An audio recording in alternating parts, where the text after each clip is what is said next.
Okay, and now we have to aim it. And the aiming is basically, You want to stand up there? yeah, that's great. But I'll tell you what I do is I put the, whatever you call that thing. Yep. Right there and make sure Okay. that. Now, what do you do in the background? Nothing. I don't know anything about, I don't know who's behind the curtain. Okay, so nobody's monitoring. We're just, if she's going, she's No, going. this is the monitor. Okay. And we stopped doing that, I think, on your suggestion. Well, we can keep monitoring, but I don't I know don't the think, I value. don't think it serves much purpose. Sure you want to. I won't. What I was gonna do this time was monitor it with no sound. Okay. You mean in the audience? Just have it in front of you? No sound on this. Yeah, but I mean, from. Yeah, so I can sit and enjoy Yep, that yep. instead of being over there in the cold room. Makes sense. Lonely, cold room. Yep. All set. And,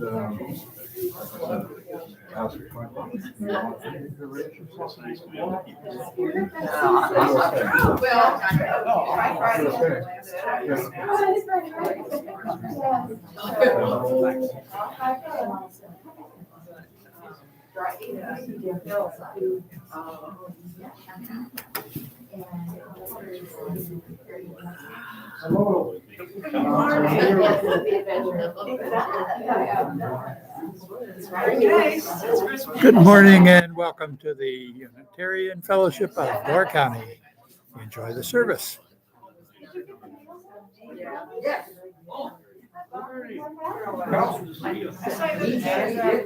I'm going to sit over in the back so I can leave if I need to.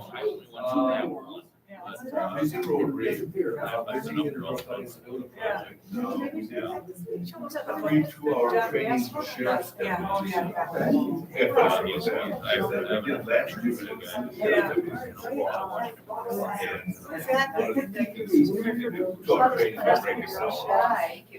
This time she was like, it's personality came up. Yeah, we I are. was like, trying to do that to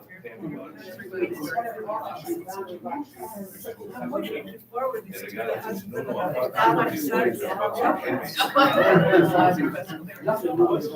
said, we never said no. We might need certain security, requirements that, certainly don't want to make mandatory, anybody there that doesn't. Yeah, I did last week. Yeah, surely to the big, like, force. Well, she's self-developed.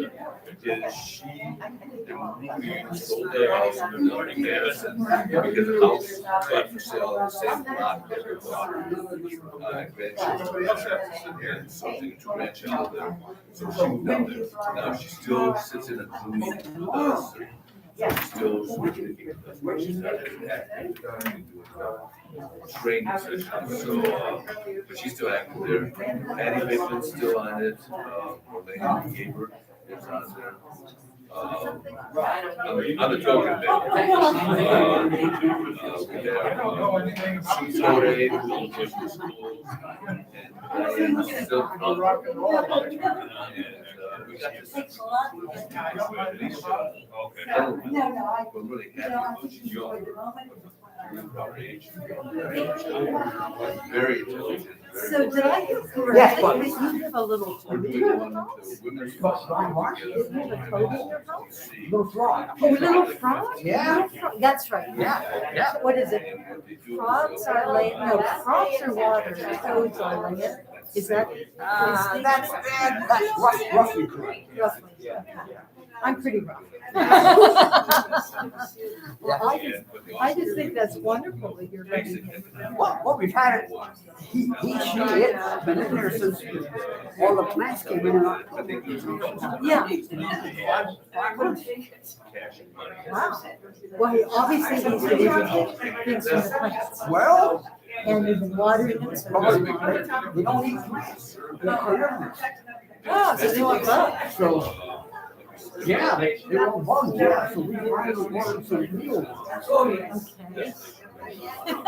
Okay. He's eaten 2 mealworms, and now the rascal disappeared again. You know, we have a lot of plants in the house, Okay. so we can't always find them. But it stayed out for 3 days, ate 2 mealworms, and disappeared. Yeah. That's true. I just love that. I really do. Of course, he's not living in my house. So. Just so you know, we are live on the air. How's that? We are live on the air. I'm not gonna let that stuff Entertain the world. Well, that's not a problem. I'm getting away from there, that's for sure.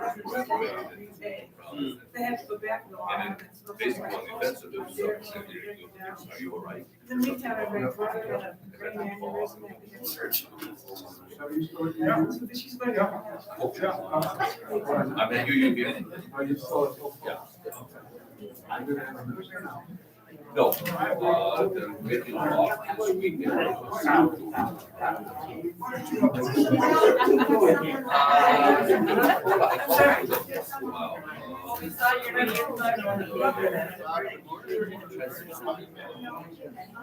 Jim. Yeah, and Barb. That's real was. But anyway, they go off quite a bit, they got, right?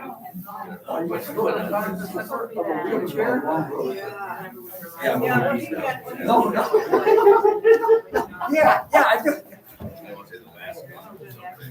I have it in the garage.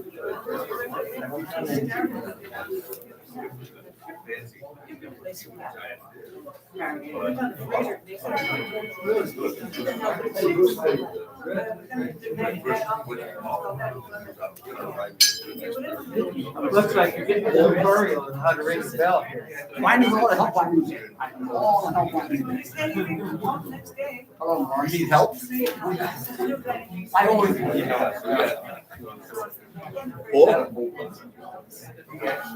I need to bring mine. Mine is, I've got to run the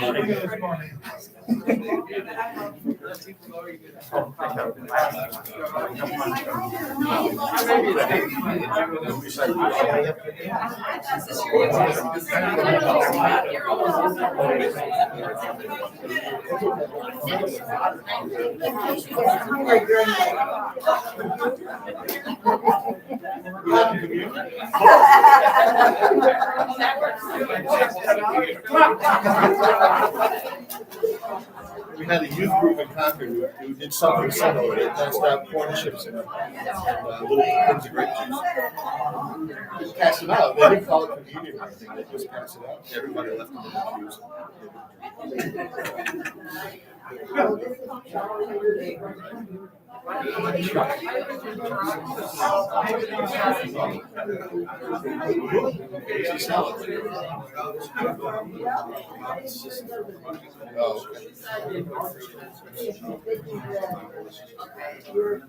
This looks almost like a normal Sunday. Yeah.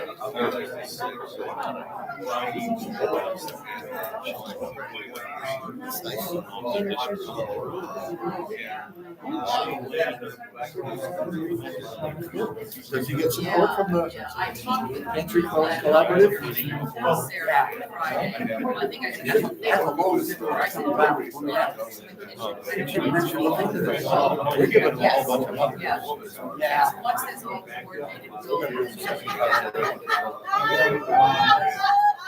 I mean, if he's giving them Well, I really do sincerely appreciate you doing this for me.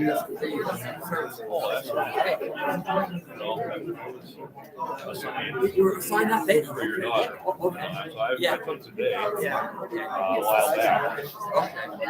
But then when I saw, remember you, I thought, let her check and make sure I got the right thing. Yeah, no, she's, well, I explained it.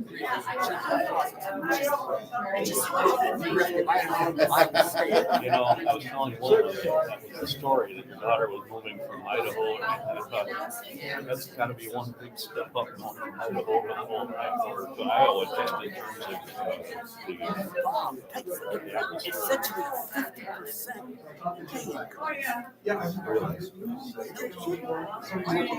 in Iowa, it's a beautiful city. I'm sure I asked him for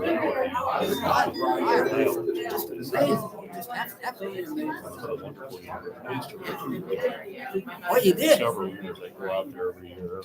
You know, we kind of made a ritual to go out there and take the family and see the Manna colonies. And I would drive them, you know, the kids would enjoy the food The there. Manna colonies are just south of me.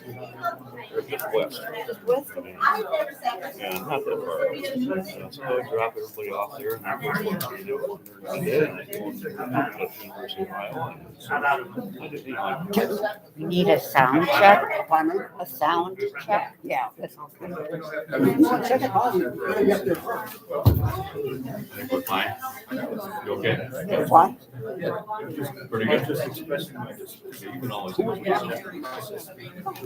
God, such a simple want to join you.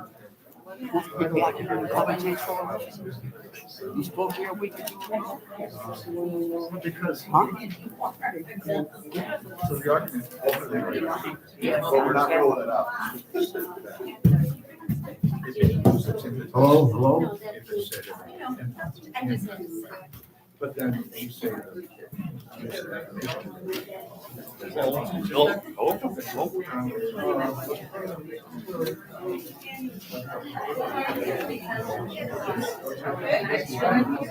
Looking forward to your message today.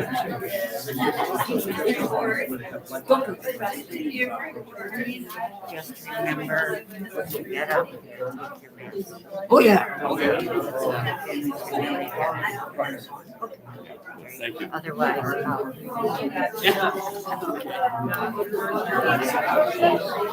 Yeah, it's just.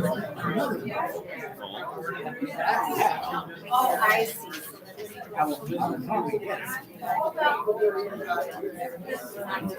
Yeah, I see what you're saying. You pretty good writer? Yes.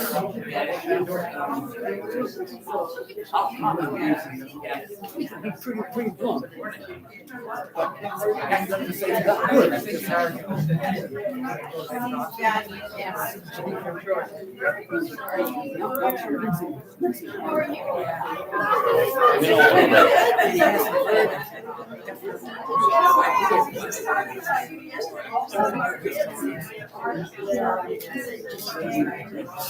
I was wrong.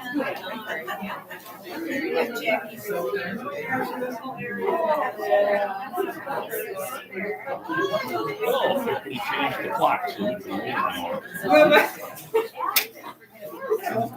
read now.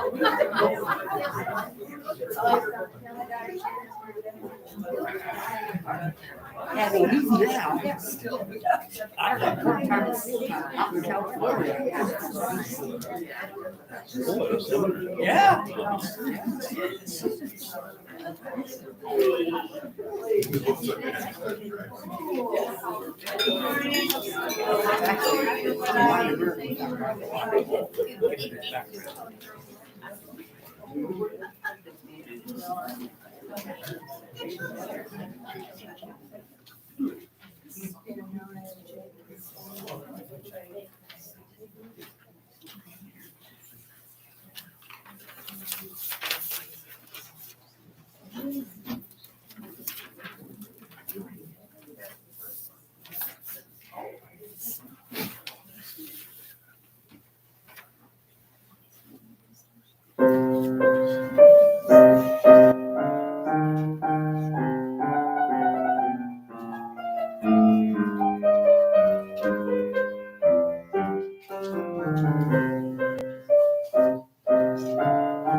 dedication to lining up our music for every Sunday of the year. Carol steps in when no one else will. So.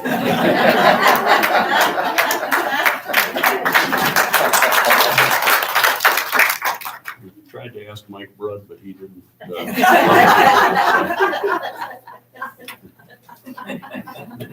good morning and welcome. My name is Bob Lindahl, and I'm happy to be your service leader today. Just thought I would, before getting into the rest of the service, since things look a little different here today, just thought I would remind us that we've got some new COVID restrictions here, some modified COVID restrictions. It looks like most of you read the e-blast that came out this week, but I will just reiterate them anyway. Masking is now optional, and just consider your own level of ability on that, whether you wear a mask or not, whether you would, how you feel most comfortable. We will now not slap your hand if you grab the microphone when it's given to you. And also, we will be passing plates. And I didn't check with our, we got people passing plates today. Okay. We're still going to limit singing to whoever we have as a guest singer on a particular Sunday, which we don't today, but we'll limit singing to one person for a little while until we size up the situation. And I understand we're going to have coffee today after the service, so that will be a nice opening of things. Don't clap, you haven't tried the coffee yet. That pot probably had a bunch of stuff sitting in the bottom of it, didn't it? Always try to make some type of a comment to remind us of who we are as Unitarian Universalists. And I like to, as I am service leader, I like to try to change it up each time. But this time I was kind of felt like reading the one I did last time, a few weeks ago, is still very appropriate. When I saw Dick's topic today, I thought, yeah, it's appropriate. So it's called the Reverse St. Francis Prayer. Oh, make me a channel of disturbance. Where there is apathy, let me provoke. Where there is compliance, let me bring questioning. Where there is silence, may I be a voice. And where there is too much comfort and too little action, let me grant disruption. Where there are doors closed and hearts locked, grant the willingness to listen. When laws dictate and pain is overlooked. When tradition speaks louder than need, grant that I may seek rather to do justice than to just talk about it. Disturb us, to be with as well as for the alienated, to love the unlovable as well as the lovely. Make me a channel of disturbance. And I think we can say, hopefully, that that's what we're about. So all of that being said, we have a tradition here of asking visitors who have not, or people who have not been with us for a while, to ask if you'd be willing to stand up and introduce yourselves. So if we have people in that category that would feel comfortable, I'd just ask you to rise and indicate who you are and why you're here, perhaps. Yes? Chuck and Jean Sully from Sturgeon Bay. Welcome. Welcome. Jerry Lynn, are you? Okay, nice to have you with us today. Mark Nelson, and my wife can attest, I have been very successful as acting as an agent of disturbance. Okay. Thank you. Thank you. Welcome.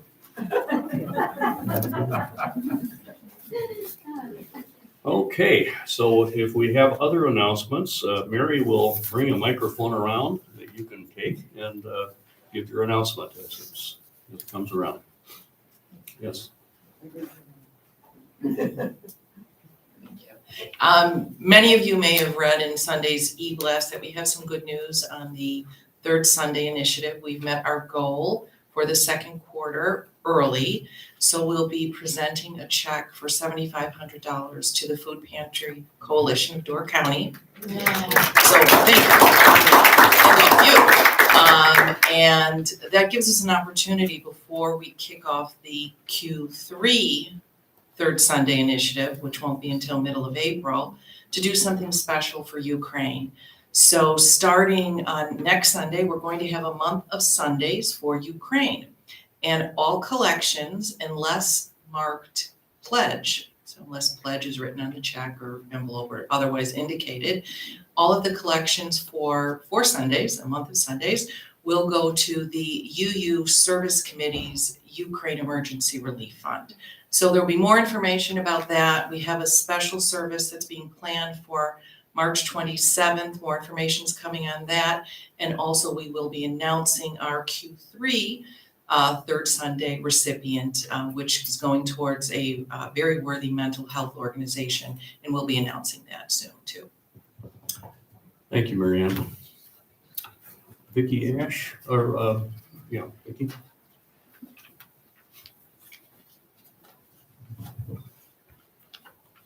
Thank you. 2 things as far as the 25th year are concerned. Remember, we're still celebrating the 25th year. We decided to do it for a year.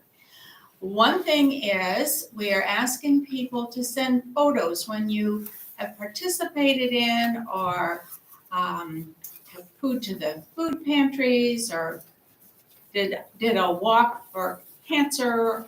Just send me photos so that at the celebration in September, which is coming up faster than we thought it would, we'll have sort of a rolling montage of the pictures of all of us and our various efforts outside of this building to serve our community.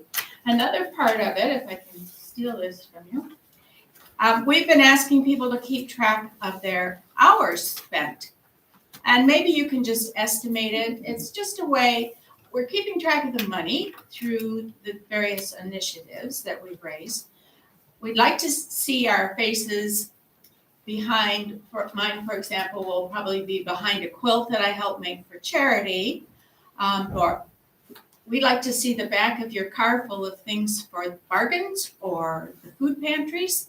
And we'd also like to get an estimate of how many hours our membership serves this community. So these are available outside, or if you can just do, like I said, a rough estimate and come August or so, I'll be nagging you to tell me how many they are. Thank you. Okay. Thank you, Vicki.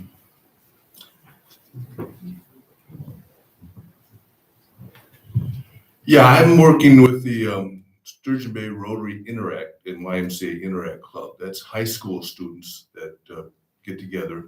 And we are partnering with the charities, the Catholic Charities of Green Bay to provide used bicycles to some of the 125 Afghan refugees that they are relocating in Brown County. Now these people have cars, and when they were in Afghanistan, a lot of them did not have cars. The adults included used bicycles quite a bit. So we've got it set up that you can take your bicycle to Nordor Sports and Cycling in Fish Creek or Nordor Cycling in Sturgeon Bay. We're going to have them go through them and make sure they're adjusted right. We don't want, how can I put this? We don't want junk. We want bicycles in good working order. Tires are very expensive. We don't want to have to replace tires. But we do want to make sure the bikes are safe for that. If you don't have any bicycles to donate, we are accepting donations so that we can pay for this service. We're not expecting them to do it for free, especially if there's any hard parts that have to be put in. We probably would do tubes there. That's about $40. So anyway, if you can and want to, go ahead and drop them off there and we will pick them up and take them down. Thank you so much. Thank you. Is there anyone else? Okay, thank you, Mary. Just a couple of reminders for everybody before we move on. That remember, please silence your phones and other noisemakers before we begin today. And then reminding too that our talk back will begin today, probably about 5 minutes after the service is over. So I'm guessing maybe at 10:45 or 10:50, something like that.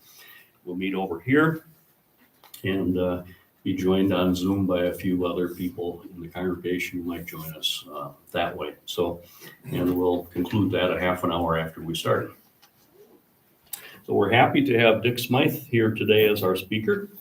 And Dick speaks, 2 or 3 times a year, I think, here, and people keep coming back to hear him, and we always enjoy what he has. He has a very unique fascination both with the natural world and with religion and theology, and often combines some of that as he speaks. So we look forward to what you have to say today, Dick.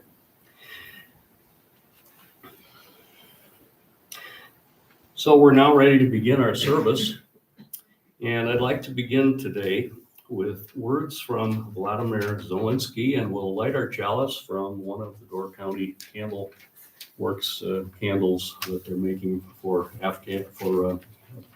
Ukrainian refugees. So Vladimir Zelensky said, "People don't really believe in words. Or rather, people believe in words only for a stretch of time. Then they start to look for action."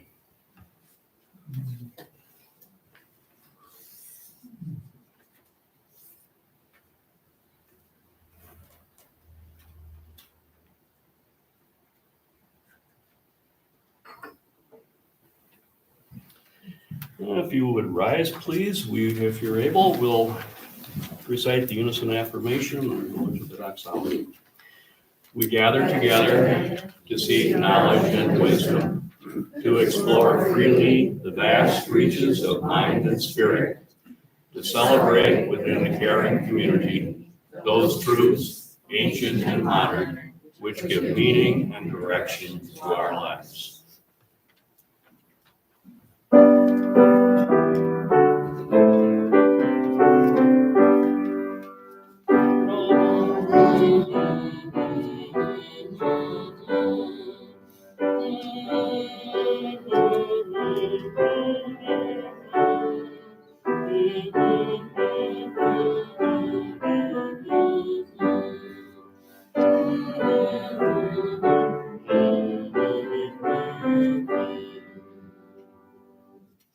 Thank you. And now we'll enter into a time where we can share each other's joys as well as reflect on things that are weighing us down. So if we have anyone wishing to share, Mary will be around. There are now only 4 Division 5 boys basketball teams left in the state of Wisconsin. And one of them is the Gibraltar Vikings, who are going to state and playing at 9:05 Friday morning in Madison. Go Vikes!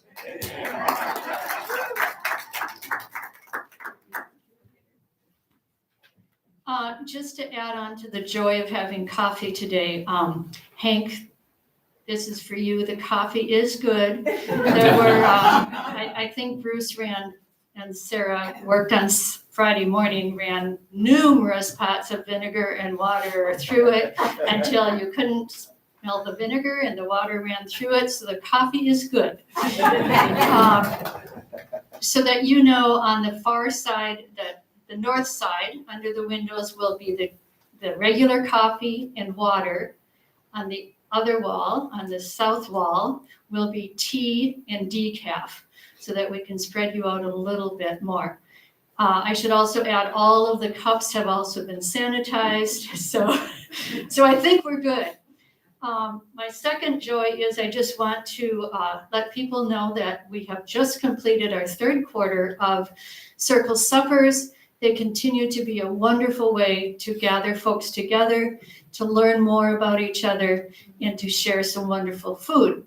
So if there is anyone here that has not been a part of our Circle Suppers and would like to join, our next quarter is coming up. Please see me today. Or if you just have questions, talk with me and I can share how this all works. But it really is a wonderful gathering of you folks. Thank you. Anyone else? Oh.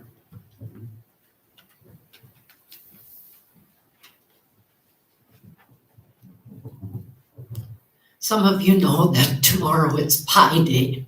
Yeah. That's P-I, not P-I-E. It's also Mona Simpson's 85th birthday. And of course, she's still down in Cedarburg, so send her a message. Thank you. Anybody else? Okay, we've got one more. John? Well, emphasizing Terry's statement, I was lucky enough to be in the auditorium or in the gym last night and watch the Cinderella story continue for the Vikings.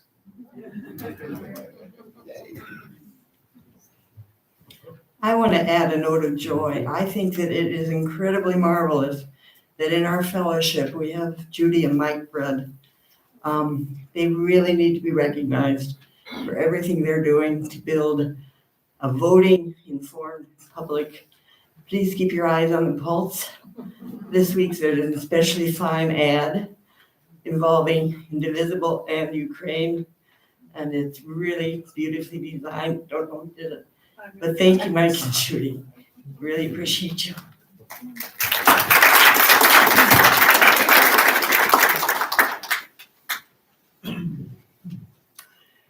And now, for the first time in at least a year and a half or so, we will take an offering by physically passing the offering plates. So we would encourage you to give generously to the work of the fellowship.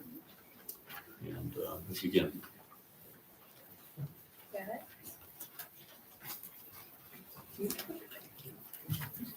It's a quiet one.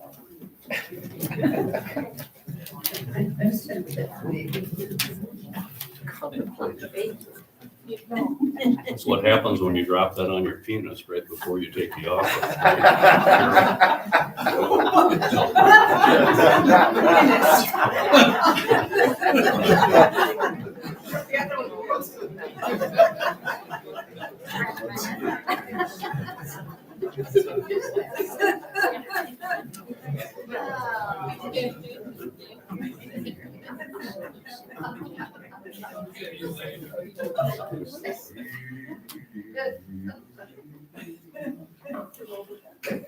Okay, thank you. And next is our time of quiet, where we can quiet our busy minds in preparation for today's message. And I'd like to just set the tone a little bit with another quote from Vladimir Zelensky. It will be a victory when the weapons fall silent and the people speak up.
Our reading this morning comes from Reverend Lenny Duncan, who is the subject of this morning's message. He says, "Dear church, it's time that we wage peace. We are it.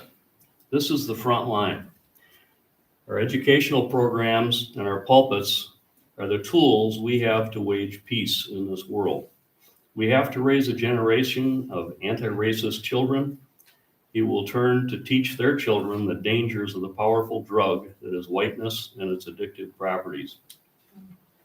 We have to equip people to speak up and out in a way that fosters conversations and demonstrates genuine dialogue. We can no longer, as a church, count on our country's leaders. We must step into communities that are being squeezed by the 21st century and be a healing balm. This tapestry of discipleship can be weaved into any community where the people are dying for freedom. The gospel has always offered liberation. Jesus of Nazareth was lynched for it.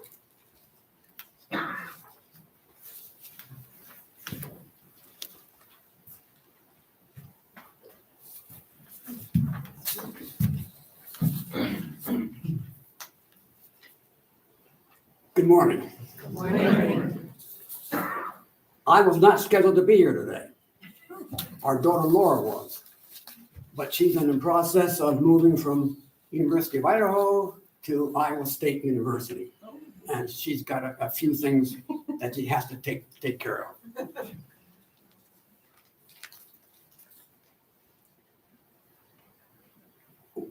We white folks have a hard time relating to and understanding our black friends and neighbors. Unfortunately, we have a very easy time shooting them. This morning, I want to share some comments and thoughts from a rather unlikely source. It's a book entitled Dear Church, a love letter from a black preacher to the whitest denomination in the United States. The author is Lenny Duncan. And the whitest denomination, according to Duncan, is the Evangelical Lutheran Church in America. Now, Reverend Duncan is no ordinary Lutheran pastor. That's putting it very gently. He's a former drug dealer, sex worker, homeless queer teen, and felon. And in his own words, he said, given my background, it's a miracle I'm still alive. One reviewer of his book, Dear Church, has written this, quote, I dare you to read this book, unquote. Another reviewer concluded his review with these words,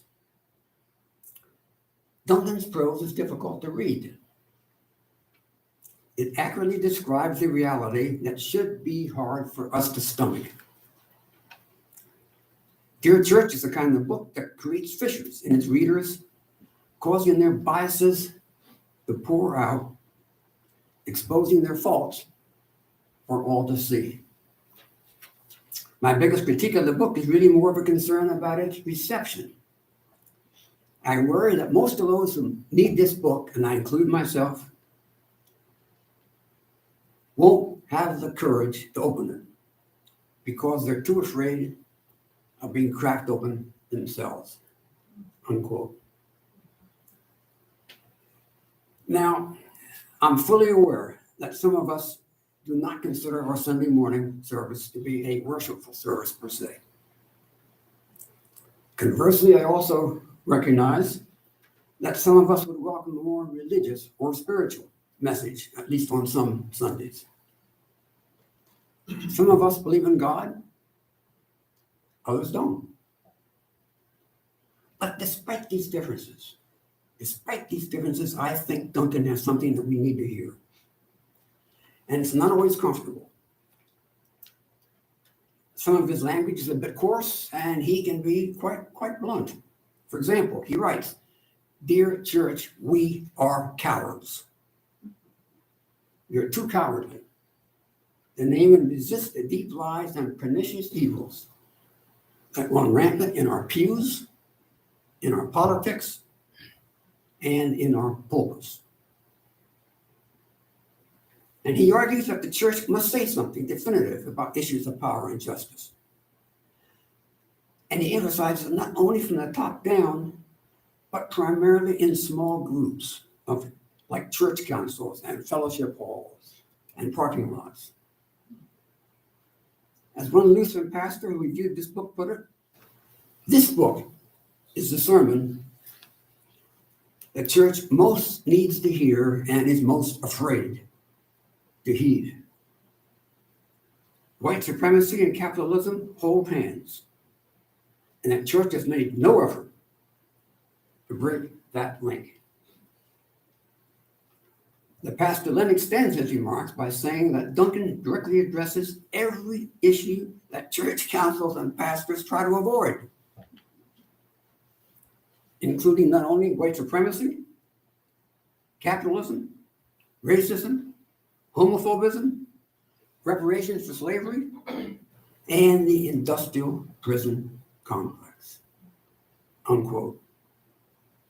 And then he says this: America is not a melting pot. It is rather a nation of immigrants. It's rather a nation of the powerful and the enslaved. Further, he says, the church has participated and continues to participate in this enslavement. And then he elaborates on that same theme. The church in the 21st century needs to change. We are trying to detox from systematic racism, and we have no idea what it will take to get over our addiction to white supremacy. While American Protestants are seemingly obsessed with reconciliation, that's all right, but before reconciliation, before forgiveness, there's something that is groaning to be born. And that something is reparations. It's time for the church to finally pay what it owes with interest. The church needs to investigate which of its properties resulted in the disenfranchisement of slaves. This is a necessary step, and Duncan's words, is going to cost you. He then adds this: not only will it cost white folks plenty of dollars, it will cost years of beliefs, practices, and power. And I find it just fascinating that Duncan is concerned with acknowledging the disenfranchisement of slaves, and this fellowship is now concerning itself with the disenfranchisement of Native Americans. I would only add, will any verbal acknowledgement move beyond simply words?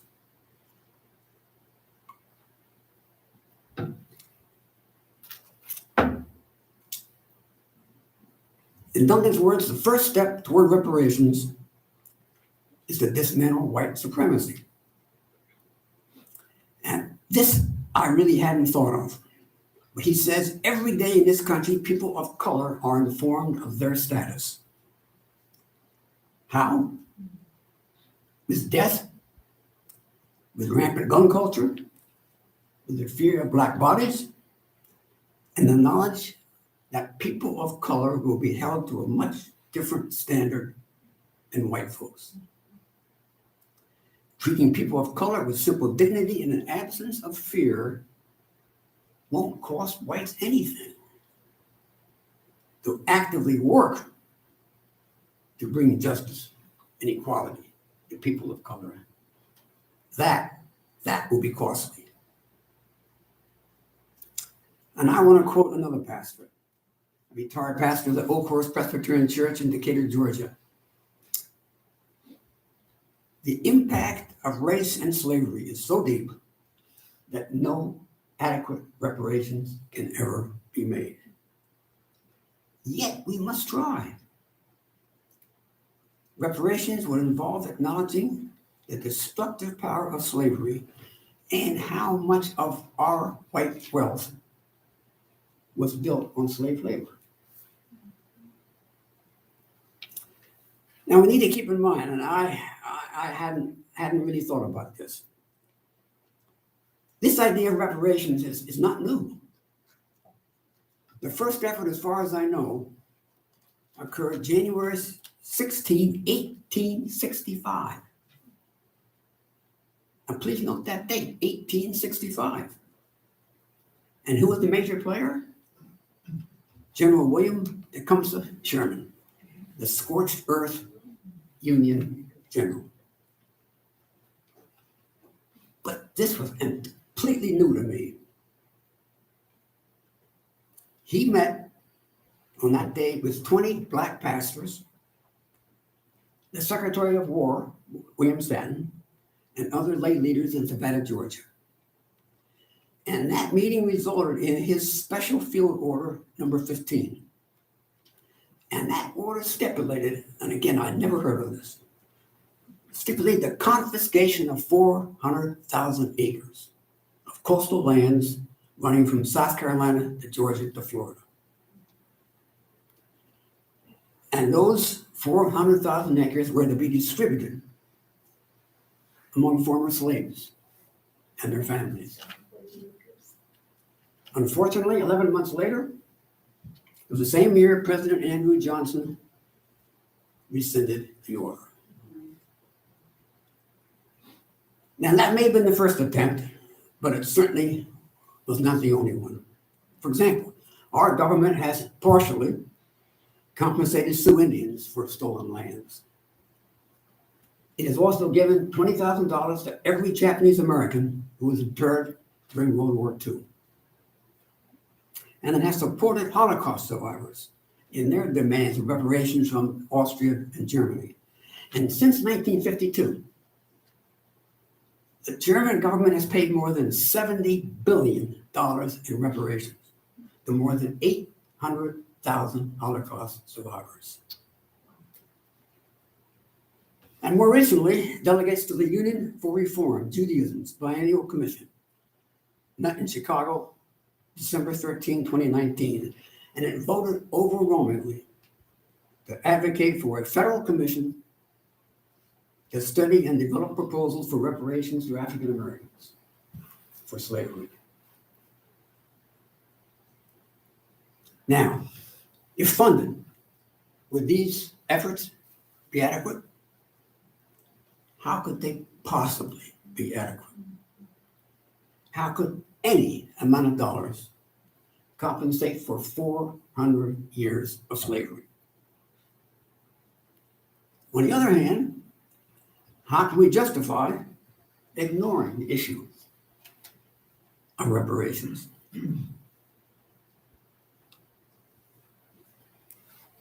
He speaks of the importance of having a church of broad inclusion. And he insists, I don't want a church of false unity.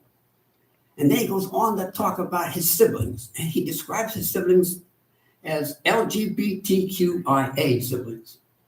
And I read that and I said, what? I know what LGBTQ is. I never heard of IA.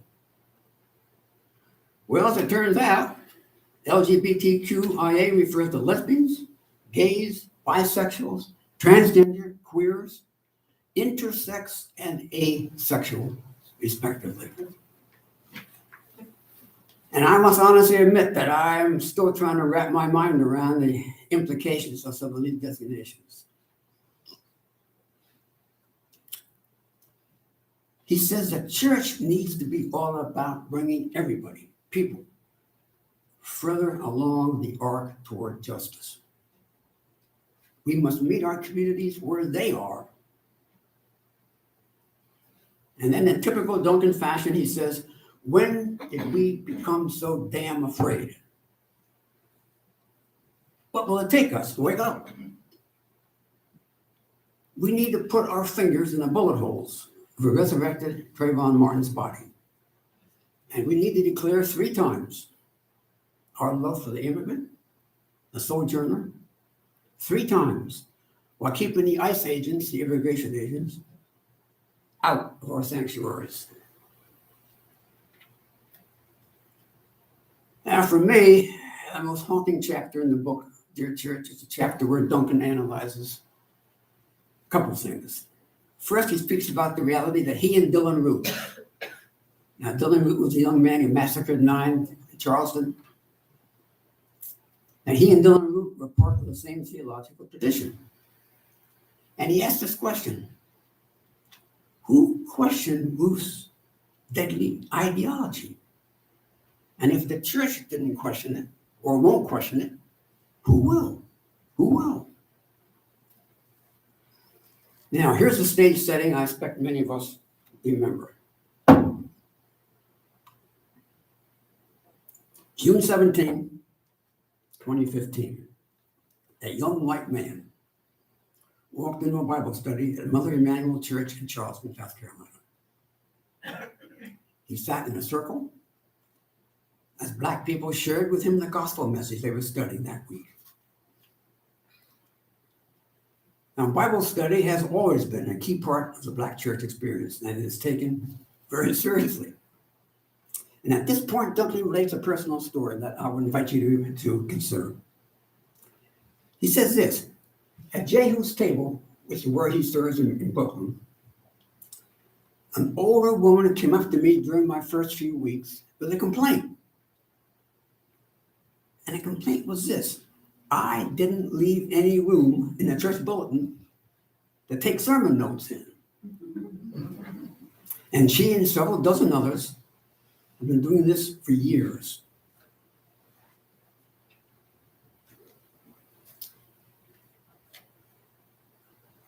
That kind of devotion to Scripture is the ethos of Black church. It seems to be in the air in many Black churches. And then he continues by saying this: I can imagine walking into that circle of friends, taking a seat, saying a nervous hello, and being handed a Bible. And I can imagine feeling welcome and the sense of hospitality that it entails. But then I would ask all of us at this point, how seriously do we individually, each one of us, take responsibility of welcoming newcomers? Do we personally engage them, welcome them, invite them to return? And Duncan reminds us, right or wrong, he reminds us that people who attend Black churches are often better trained in hospitality than are folks in many white churches. And then he says this: I know what it feels like to walk into a church and feeling I don't belong, that I really don't have a place at the table. I have stood up as that young man did. I walked out. He pulled a gun. Dear church, Dylan Roof is Lutheran, and so am I, unquote. And then I would pose this: how many of us have ever taken notes, let alone regularly take notes? How many of us think about the message of the service during the following week? Now, maybe for us, maybe a more pertinent question would be, how many of us remember anything about the sermon the following week? And what does this lack of engagement say? Does it say more about the speaker? Does it say more about us? Maybe it says more about our culture. Now, if we don't take notes, or if we don't remember anything about the talk, then the question inevitably arises: what purpose did the Sunday gathering serve beyond helping some of us meet with a group of friends? Now, at this point, I can imagine some righteous indignation here. So permit me to offer a very personal and honest confession. I'm a very human man. I like to be well thought of and appreciated, just as I expect most of us do. But when it comes to my Sunday morning talks, if all I hear is, Dick, I really enjoyed your talk, or your talk was very interesting, I sincerely appreciate the kindness behind those remarks. But in my mind, I may have failed. Why? Because I can't be sure that you learned anything new. I can't be sure you were provoked. I can't be sure you gained any new insights.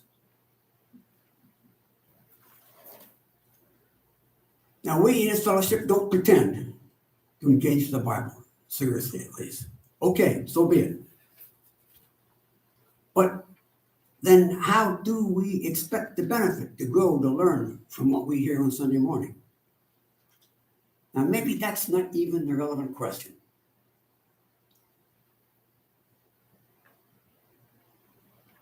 Perhaps the proper question for us is, do we come here expecting to be challenged, expecting to learn something new? Maybe we don't. Maybe we come here simply to meet friends in a congenial environment. Enough already. But before moving on, let me cite results of a recent poll that asked adults, why do you attend religious services? Now here's some of the results. 81% to come closer to God. 69%, so children will have a moral foundation. 68%, to make me a better person. 59%, I find the sermons valuable. And 19%, to socialize and meet new people. Now, back to Lenny Duncan. He writes this, I believe we failed him being Dylan Roof. White Lutheranism never confronted Dylan's white supremacist views. And we need to examine our church structure, theology, and communities to understand why. Now, this is perhaps Duncan's main point. He doesn't say it, but it's certainly the most meaningful discussion in his book for me. And I want to use Duncan's words because I want to share his passion and his concern, just the way he stated it. Dylan Roof stole something precious from us that day, from me and other Black people all across the country. His destruction of Black bodies in sacred space was a direct attack against the collective consciousness of Black America. That kind of attack has historical and theological significance, touching the heart of the struggle of Black people everywhere.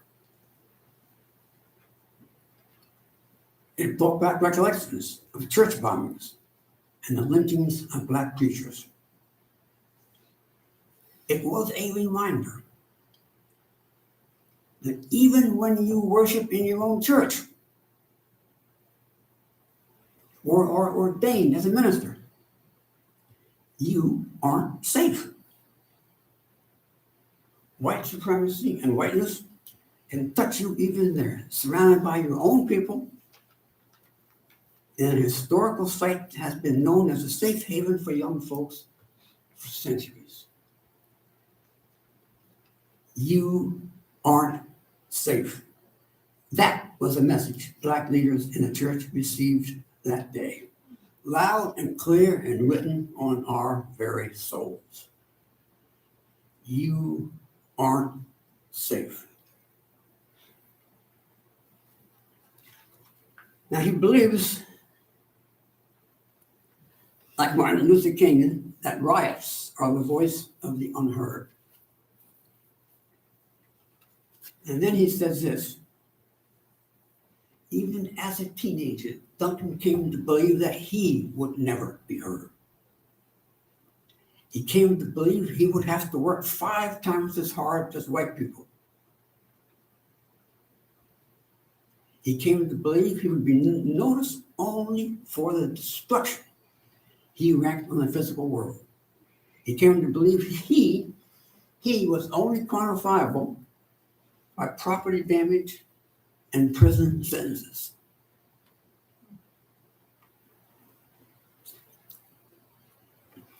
He believes we've become complacent with calling out radical evil in our midst. We've lost the ability to name radical evil because along the way, we stopped believing in it.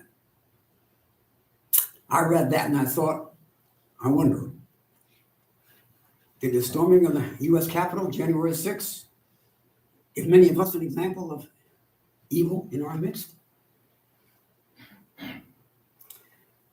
Now, I want to close by inviting all of us to consider the best we can the stark fear expressed by Lincoln, Danny Duncan, and his wife that day in June in Charleston. And again, for emphasis, I want to quote Duncan. On the day of the shooting, my wife and I held each other and wept. She looked me in the eyes, and it hit her all at once. I would most likely be assigned to a historically Black Lutheran church, and I would be the one leading Bible studies Sunday evening. She knew that I wasn't safe. Her fear and heartache were palpable. We wept for the Charleston Nine. We wept because the majority of leaders in our denomination wouldn't even mention those 9 during worship on Sunday. We wept because we had been mortally wounded in our spirit that day, unquote. How did we react to the news of the Charleston massacre? Did our speaker that Sunday, or the following Sunday, or any Sunday, discuss it or even mention it? Did we, as a fellowship, discuss it? Should we have? Should we in this fellowship do anything differently? Perhaps, at some point, we need to ask ourselves some similar questions.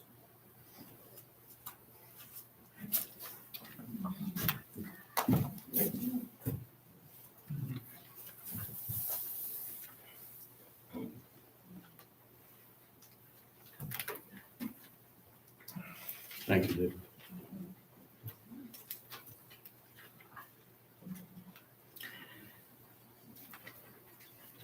So much in the similar vein as to what Dick has said. Richard Rohr has said, the church must be a movement and not a decorative institution. Clearly, we are being propelled into the world to cultivate a movement whose ventilating force is extravagant action. The disciples didn't leave Jesus' side with a fully memorized set of beliefs. Rather, theirs was a loving way of life that had become the air that they breathe, anchored in action, and fully dedicated to kinship as its goal.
Could I ask you a question? It was my understanding that we were given to the food bank for 3 months, but we're stopping because we paid it, and next week it's not the food bank anymore, it's the community service for the parents, which is wonderful. I'm so glad that we do that. We just thought, we're so thankful that it's come along so quickly this month. Yeah. Not that we had to limit it when it's 7,500, but it was a wonderful time to try. Thank you, folks. Have a good day. Come back for our Zoom in a few minutes. Over on our Zoom channel.